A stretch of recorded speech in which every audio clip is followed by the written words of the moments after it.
This is Essential. This is Essential Audio.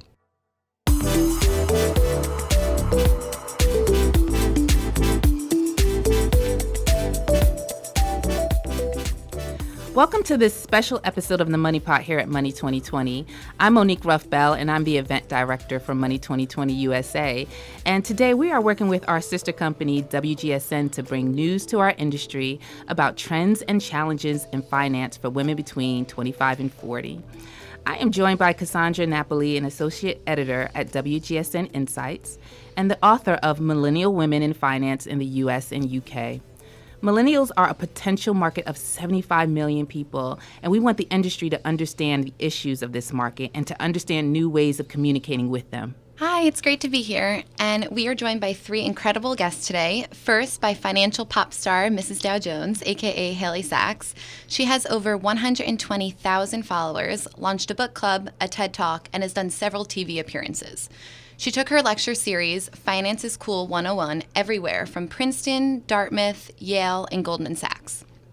And your company tagline, which I love, is a financial media company that makes keeping up with the Dow Joneses as fun as keeping up with the Kardashians. Welcome, Haley. Thanks for having me. We also have Sonali Divilek, Managing Director of Marcus, leading the digital storefront.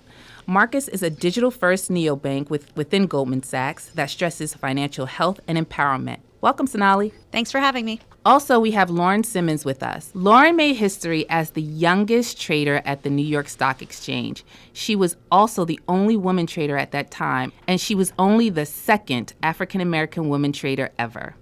She is now executive producer on the biopic of her story and the creator and producer of a TV show she has coming out later this year. She is an author, motivational speaker, and personal finance expert geared toward empowering women, minorities, and especially Gen Zers to be financially savvy. She was recently named in the Harper Bazaar's Women of the Year. Welcome, Lauren. I'm so happy to be here. So to begin, I want Cassandra to give a short overview of her report to give context to our discussion. Well, we found that millennials as a whole are a group with huge appetites for both spending, particularly on experiences, and saving for their futures. But their attitudes towards their personal finances have greatly been impacted and influenced by the financial crisis of 2008, which was the defining event that affected the depressed job market they entered. They started their work lives being overworked and underpaid. They accrued incredibly high student debt, and they have delayed career progression because of a poor job market. There is always anxiety about a potential recession. In fact, they're often called the anxious generation. Yeah, when I read your report, the thing that struck me was the anxiety and the fear that is pervasive within millennials.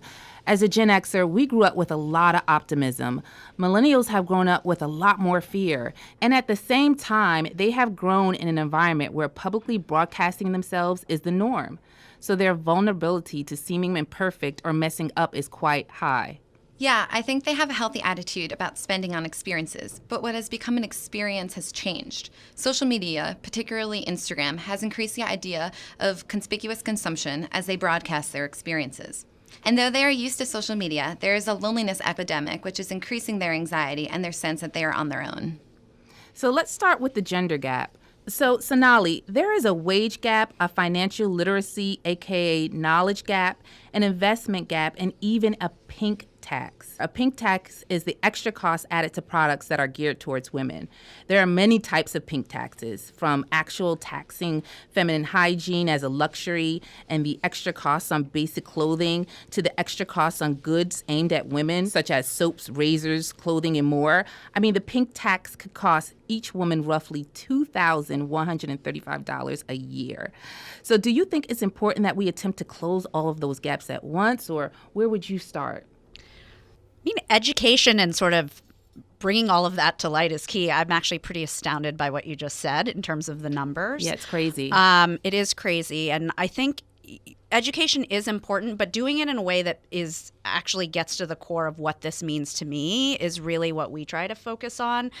Money's not really something people like to talk about with their friends, even if they're having some hardship. They're willing to talk about, dating, relationships, even family problems before they're willing to talk about money. And so really finding the key to make this less about the anxiety, educate and empower people on what they can do to sort of get their situation under control is really important in terms of how we communicate to this group.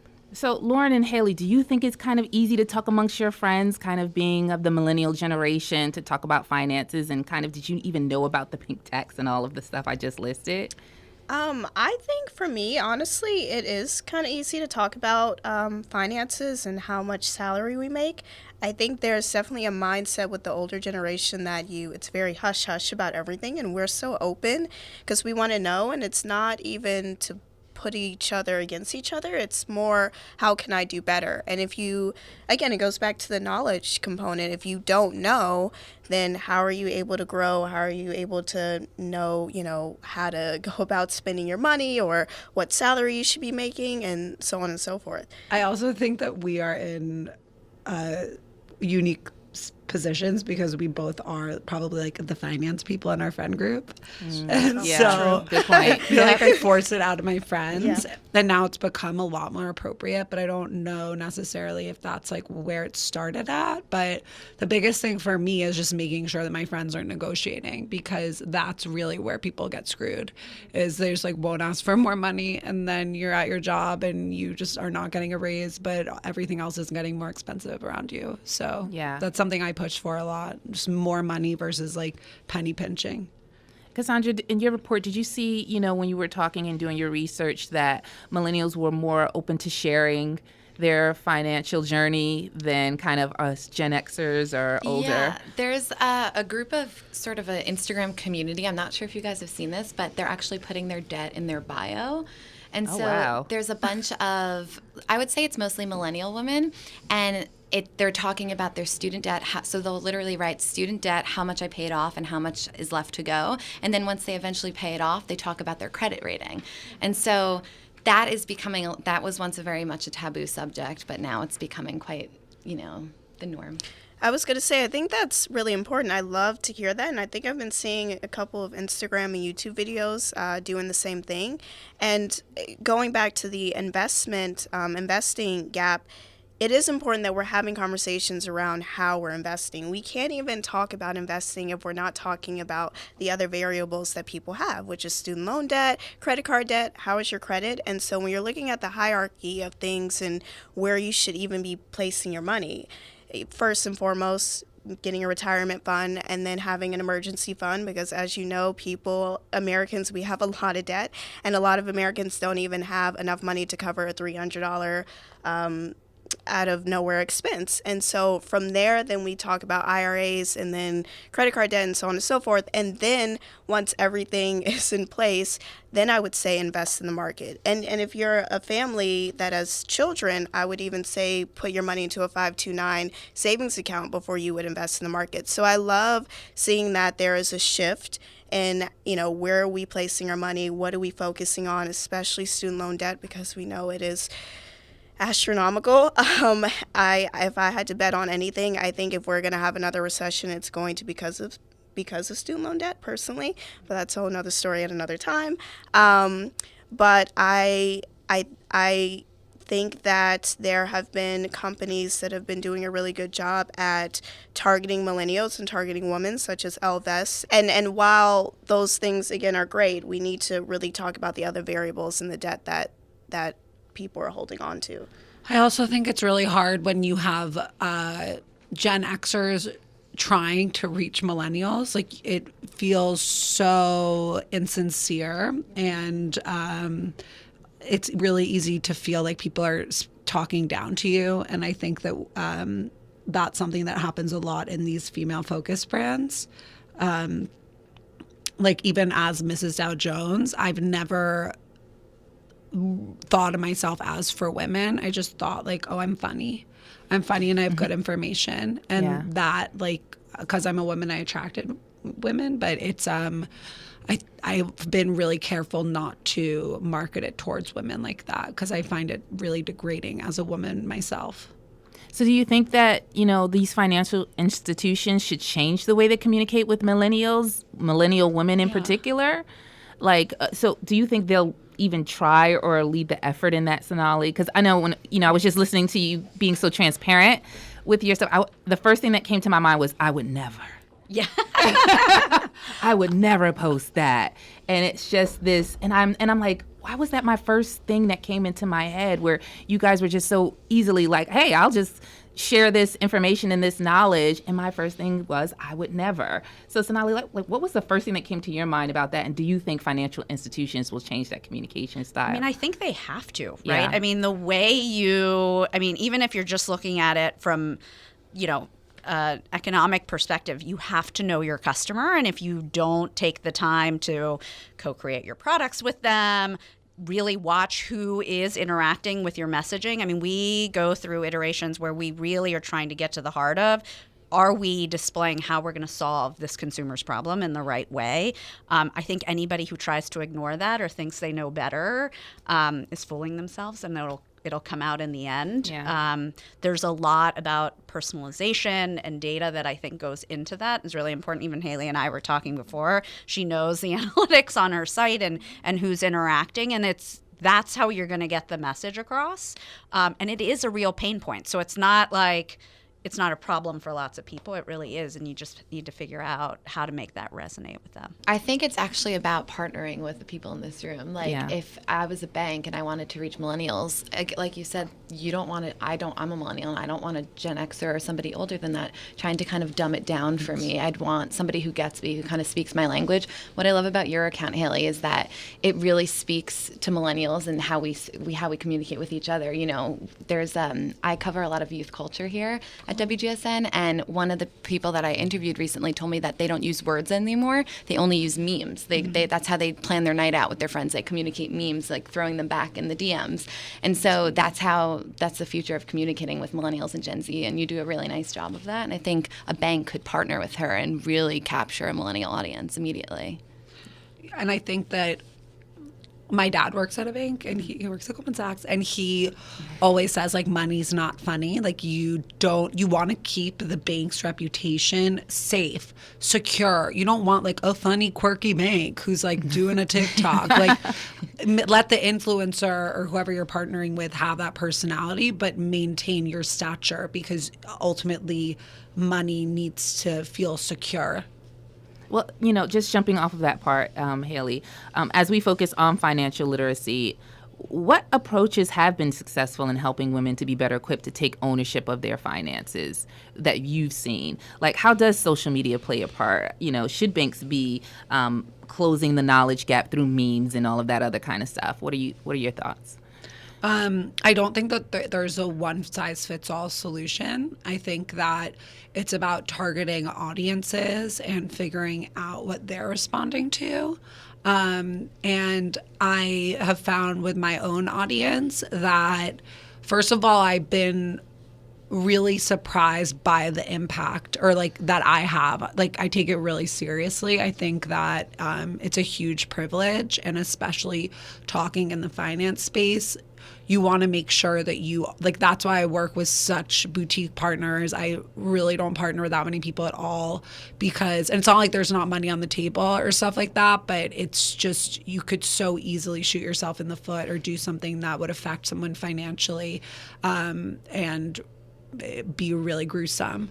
So I think it's about knowing, as like on the other side, what your impact is, but then also for your audience, making sure that you're giving them the best information.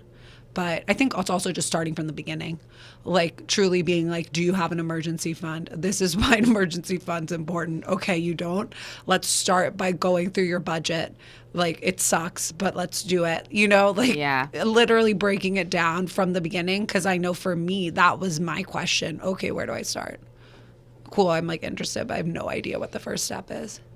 And Sonali, how are you using social media to engage with your customers, consumers, clients? Are you using it at all in any way? Yeah, we have a pretty, we actually leverage social media quite a bit. We actually do some influencer partnering as well, because I think you're right. You need to make sure that your messages are really resonating with those audiences.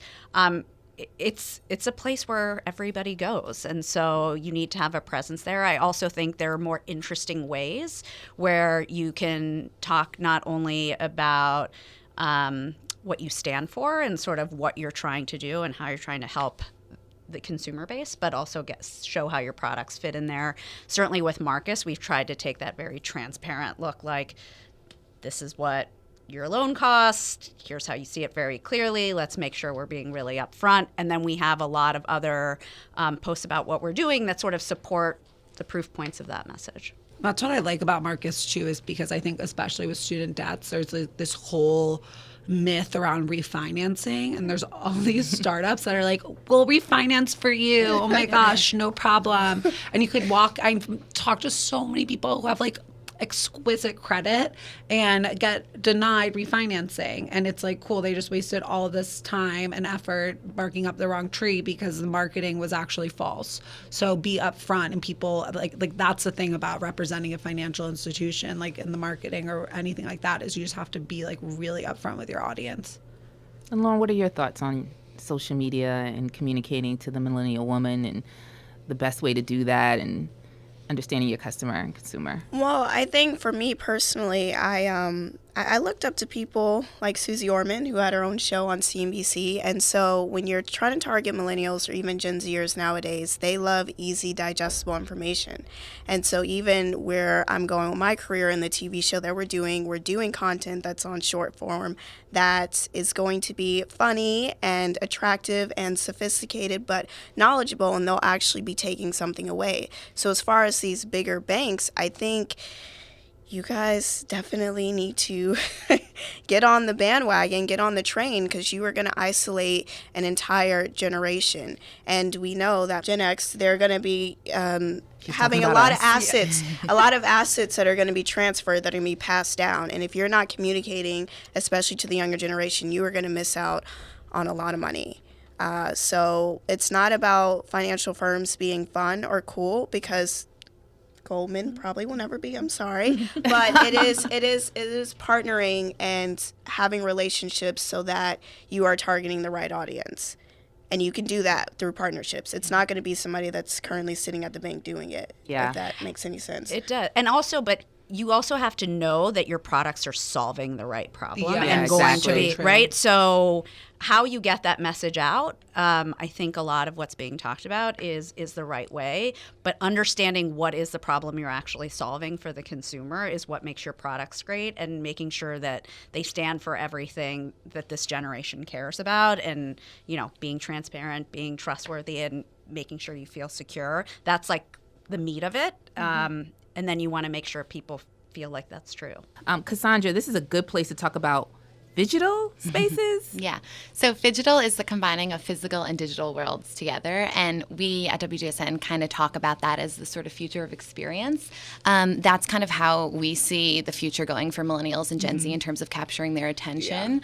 One kind of experience that sort of taps into, it kind of extends from this, but there's the role of sort of Instagram bait, what we call it. So imagine like a Refinery 29 rooms, going there and capturing content. In the finance space, it might look like Sachs House, but there's a purpose attached to. And we see that as a kind of key formula for the future, is combining Instagram bait and purpose and kind of into one experience. Because Gen Z are kind of experienced out, and millennials are kind of experienced out. We call it they're burnt out from experience. There's just so much noise happening. And so the future of these phygital spaces is actually building community online, giving them a physical space to interact with each other, or a bank or an institution, and then attaching purpose to it at the end. I was going to say, with Refinery 29 rooms, like, it was so, I went to the first one, I remember, like, it was so overwhelming. And with finance, it's already so overwhelming that it's like, you really would have to create an experience that was like nurturing and calming and self-care oriented versus like, oh my God, this is like an Instagram experience. Or education. I Like, guess imagine education. if each of those rooms had an educational component to them. 100%. And then that could basically teach each person visiting. So they get something by coming. They get knowledge and they get an Instagram. And that's like the core, formula to attract young people today. So Giving me a lot of ideas ago. Cassandra, do we know of any brand, company doing phygital well? In the finance space, not so much. I think that being a phygital brand is just building community online and then taking that offline into a real world space. They always say that things like retail are dead, but they're really not. It's just transformed. And I think that's how millennials and Gen Zs will see financial institutions. A good example is actually not so much in the digital space, but Capital One had those cafes. Mm-hmm. And so there's so much potential there to be, a community space, a wellness space, invite millennials in to get their nails done while they're talking about finance. There's just so much you can do to kind of capture that millennial woman who's insecure about going into a bank and insecure about investing and doesn't know where to start. But if you allow her sort of a stepping stone to get there and make her feel comfortable and secure and familiar, that's kind of the answer, I think, for the future. Oh, those are some great tips. I hope our listeners are going to follow that. Just to kind of switch gears a little bit, one of the things that you had in the report, Cassandra, when you were doing your research is millennial women have a surprisingly conventional attitude about money and gender roles. Mm-hmm. Men are still expected to be the breadwinners. Women are less or differently responsible for the financial well-being of the family. How can financial literacy or communication affect that attitude, and should it?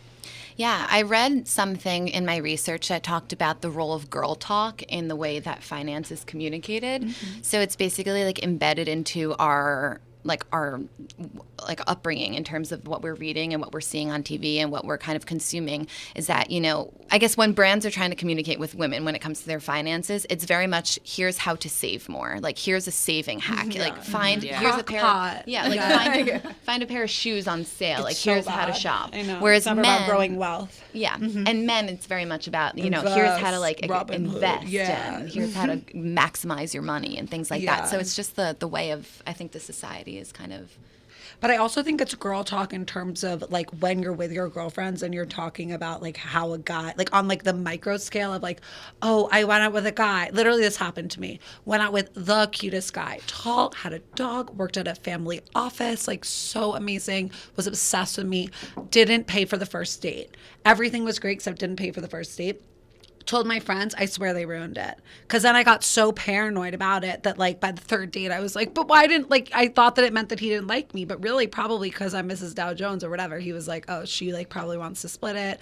I was really unclear in my actions. I put out my card. Like there was a lot of, it wasn't like he was being cheap or anything, but I think it's a girl talk on that level too. And that's from our mother's generation. Yeah, I mean, I would say a vast majority of my friends are definitely, I feel like, and I'm from the South, so it's very much, the men pay for dinner. And I do agree to that to a certain stance. But I personally, I'm just so independent. Like, I feel uncomfortable relying that heavily on a person. I think chivalry is wonderful and going out to dinner is wonderful, but I think in the grand scheme of things, if we were to progress and move in together, it wouldn't just be one-sided.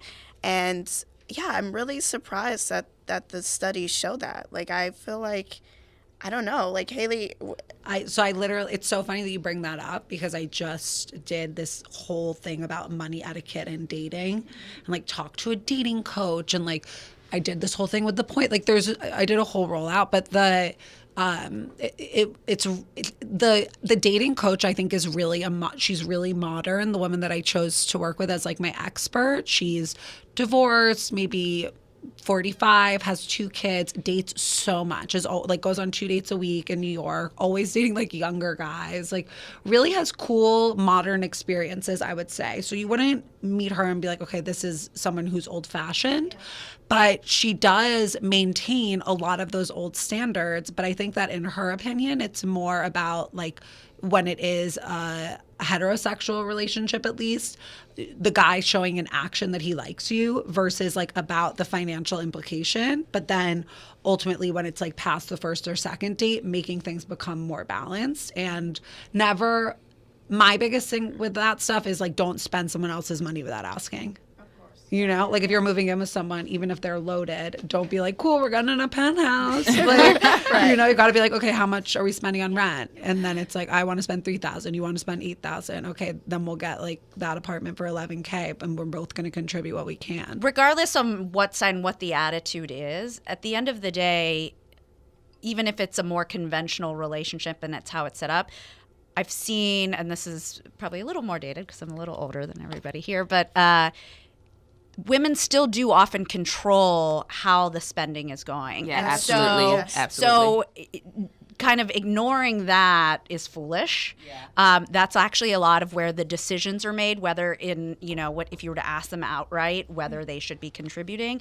And I think, some of the things that we've talked about and having a more empowered point of view on your finances, that how you spend can easily go into how you grow wealth, how you make money. It's sort of, and these are really intelligent people. And so I think just having those tools and being able to relate to that, certainly for, where you started your questions, should we care and should we change that? I think we have to care because it's however you sit, these people are driving the economy. So Yeah. And it's interesting too, because you go back to the example of when you're talking about the group on Instagram who puts their debt in their Instagram bio, it's pretty much the same thing that you're saying, but with the younger generation of people who are, owning it and trying to make the conversation more out there. I don't know, easier to have.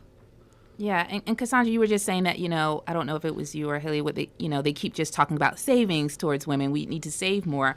What do we think are some of the key points we should be pointing out to millennial women other than saving? What are some of the key things from financial literacy that they should be, get knowledge on or educated on? What do you think, Lauren? I think what we spoke about earlier, saving is wonderful, but there are so many variables that are attached to that.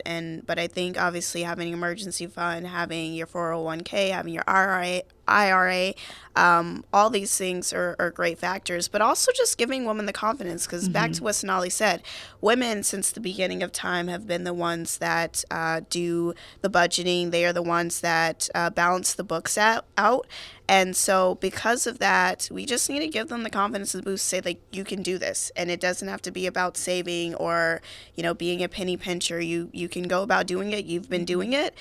You don't even realize that you're doing it potentially, and targeting that conversation in that way, I think would be a really good way of going about doing it. I come from the perspective that there's an abundance of wealth. I think I totally agree. Yeah. I'm there's so much money out there. So I say negotiate. I say if you're at a job that is not paying you enough, and I have so many friends who I'm just okay, so quit. If you're working all these hours and you're getting paid this little, then why are you working there? Don't complain to me. Go look for another job. You have to take responsibility. Take responsibility, for your own completely of the power, and negotiate and be your own advocate. And that is the book that I give. I ordered 100 copies of Never Split the Difference by Chris Voss. I think literally he got a new porch in his house because of me. Or maybe he invested it. I don't know, Chris. You tell me. But seriously, that book I give to everyone because I'm just wow, there is just so much to be learned about negotiating, and it's just about the language too that I would want people to have. So many little quips, never saying the number first, or asking phrasing something in a question. These little mind games that really give you the competitive edge when you are communicating in business, they work. So I would just want to put that knowledge into women's hands. I want to add one more thing. I will say that Gen Zers, however, I'm curious to follow how they're going to go about doing things, because they are projected to be the largest generation of entrepreneurs and kind of being their own gatekeepers and not really having to ask anybody for permission or even negotiate. If they want to make a certain salary, how do we do this? Let's figure it out and let's do this immediately. And so I think even the conversation that we're having around millennial women, that conversation is going to be completely different around Gen Zers. I just wanted to add that. Absolutely. And Sonali, what are some of the messaging that you're kind of putting out to kind of educate millennial women? I mean, I think it's a little bit more about just an example. We know that a lot of high yield savings accounts, ours in particular, most people have their savings accounts at banks that barely give them any interest, and we have one that gives it 4 times the national average. I don't really have to communicate that to millennial women. I just have to communicate that to individuals saying, the friction is low. We're in the age where you can move this money. It's your own inertia that's preventing you from doing it. So how do we do it? And I think what we're looking to do when we're doing the targeting is a little bit more of what we've been talking about before, is how do you work with the right people who are trusted and get the messages out so that people, actually act and don't just kind of sit on their hands with what they have. But that's why your product will be successful, though, because it actually works and it's such a value add. Like, you're not selling snake oil, like, you have the numbers to back it up. So it really is going to be just about partnering with the right people. Yeah. And you have to, because it's so easy to be found out in this day and age. Also, information is everywhere. And so you have to stick to that. Well, that's kind of like a good segue into kind of the future of work and the gig economy. Basically, it's here. Even if you are not a gig worker full-time, many millennial women have side gigs that they're doing. They're creating money accounts across Fiserv and FinTech, and that allow for ease of getting paid for a service. So Lauren and Sonali, I want to kind of address this to you real quick. What are some of the roadblocks to creating services for freelancers and Smbs? Yeah, I mean, I don't, we talk about the gig economy quite a bit because it is just such, a large market that's out there. There's a lot of diversity, though, in the gig economy in terms of like what the needs are of different people, depending on the kind of work they're doing, right? We have people who come in who work in agencies and work with us, and they're part of the gig economy because, their schedules are not they have seasonal schedules and things like that. And then we have other people who have side hustles, as you were just talking about. And so, I think we need to crack the code, and I think the industry as a whole is trying to figure out how to do that, but it's sort of picking the segments within that large market and figuring out how can you actually solve some of their problems. But you also have to teach them to pay themselves. Yes. Huge. Totally. Like, you can get, I fell victim to that so much myself. Like, just starting a million business, like, just always never taking a salary.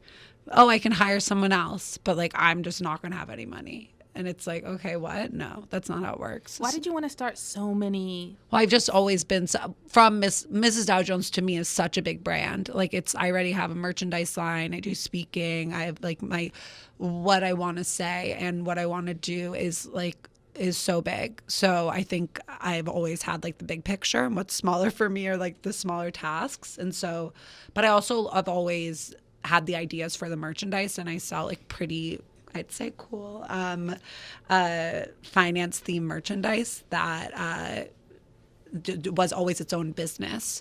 But like with that, I would, if I got paid, and also like knowing, if I get paid $4,000, it's actually $2,000. I think actually Cardi B was the one who really made that click for me. She did like this whole tax rant, and I was like, okay, Cardi, now I get it. Now whenever I get paid, I'm like, cool, half is mine. Thank you. Lauren, do you have like side gigs, or did you come from? Do I have side gigs? I mean, I do a lot, but did I come from what? Sorry, the gig economy, just doing something in addition to kind of your full time. Well, yeah, I obviously was on the trading floor, and the trading floor gave me the opportunity to start with speaking engagements, and I think the men on the floor at the time were saying to me, like someone was saying, what is your number? And I'm like, I don't know. And I remember asking men on the floor, and they were like, no, don't charge people.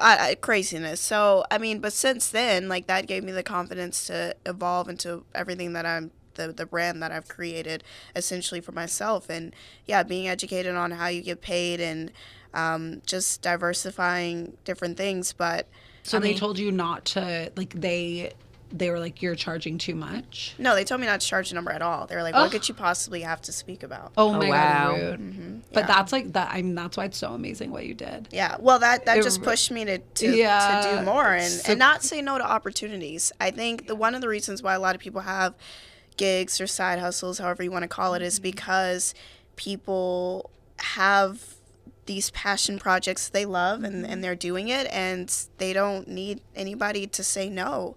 If you want to do it, you'll do it. You create an entire brand for yourself, have merchandise, speaking engagements, et cetera, et cetera, et cetera. And you did that just based off of you wanting to do that. But what's so interesting about what you say, Rachel, is I have so many followers who are, they got the job in college, or they got the internship in college that led to the job after, and now they're 27 and they've been there for whatever amount of years, and they're not that passionate about it, but like, it's good, like whatever, they can like, go to Montauk in the summer, like who cares? But they are not passionate. And I think what you're saying about Gen Z really connects to that, because now there is the option for people to actually pursue what they want to do. And it's obviously takes so much work, we know, but it's really interesting because those people, I think, are feeling a little bit restless. Yeah. And they are wondering, okay, like what's next for me? Sometimes it's business school. Well, like you said, Sonali, like you know that this is an important aspect to how you need to communicate into these millennials, because a lot of them do have these side gigs and a lot of them do have these side hustles, and they're passionate about it. So how do you communicate to that passion to make them kind of create this stickiness with them and your brand? And have you come up with some ideas or, thinking about that a little bit more? I mean, I think where we have really hit on it, and I think there's more where we can go. Yeah. This conversation is actually very illuminating for me. But we have been really attacking this idea of purpose, and I do think there's a lot that needs to be done in terms of financial services. And so we're kind of taking what we've thought of as our brand values around being simple and transparent in our products, and really saying, how can we create a level of like advocacy in the space and say, okay, we're going to create these products that are right for you, but we also are going to take a stand in the community. Goldman Sachs has been doing that for a very long time.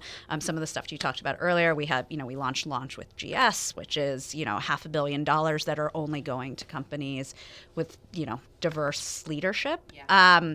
We try to kind of hit on that and say, what is the millennial angle? What is the retail banking angle? Because it's very adjoined to our values. So how do we make that very much a part of what we stand for, and how does that help attract a following as well, whether they're just interested in what we're doing or really become customers in the end.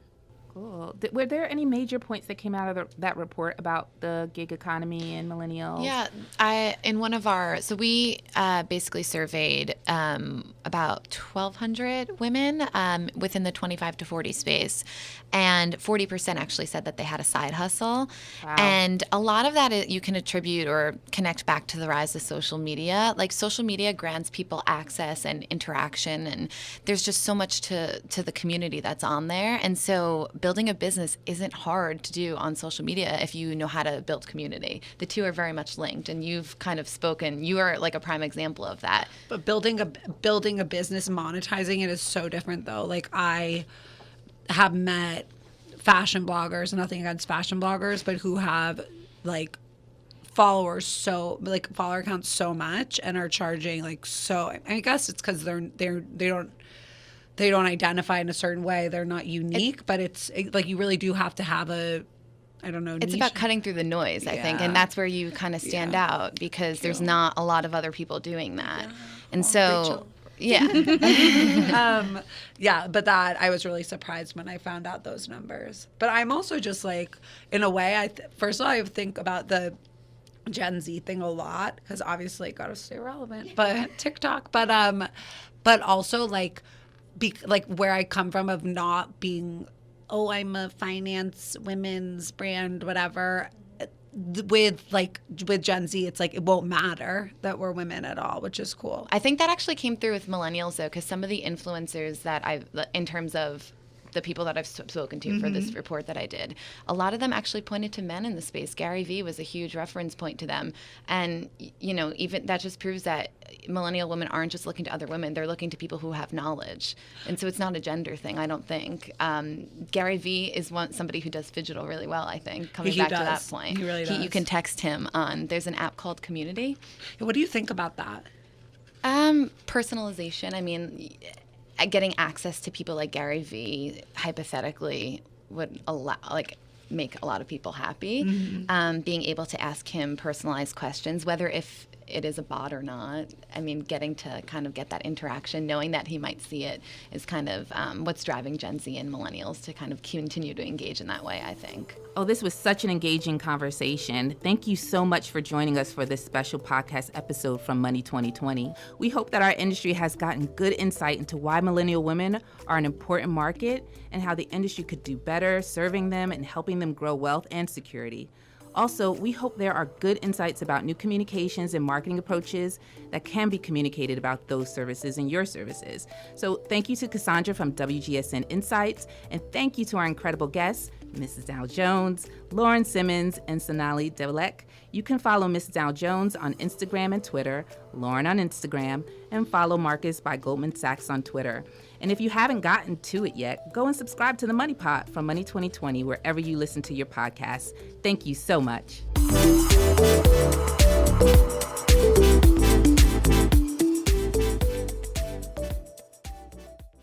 This is Essential. This is Essential Audio.